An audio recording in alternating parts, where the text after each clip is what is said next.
So, tag-ulan na naman. Nag-crave ako sa tinapa.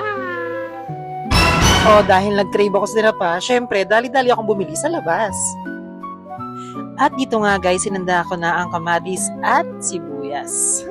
Upang i-partner sa ating tinapa. Shee! Okay, handang-handa na ang ating ulam for today. This is my dinner. Ano pa hinihintay natin? Kain na. So, hello guys. Ayun, nag-crave tayo sa tinapa dahil nga tag-ulan. Yun ang na-crave ko. Imbis na sopas, tinapa talaga. So, kain tayo. Ito na yung hiniwang-hiwang kamatis at sibuyas.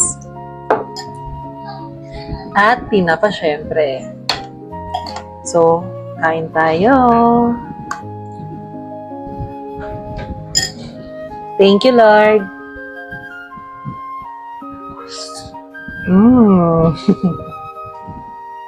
Grabe.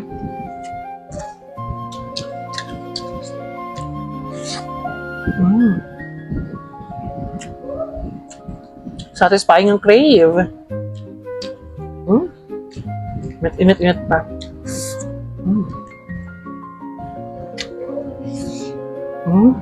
Sarap.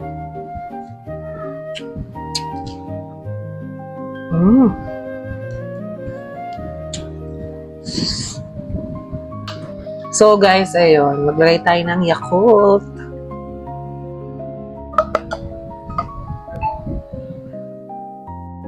Ito magiging ating panulak.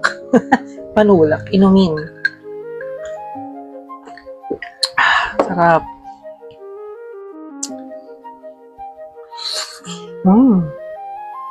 Totoo lang guys, masarap talaga magsopa sa tag-ulan.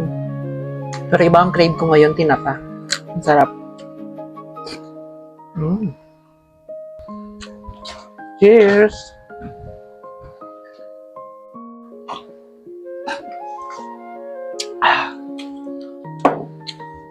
Craving satisfied.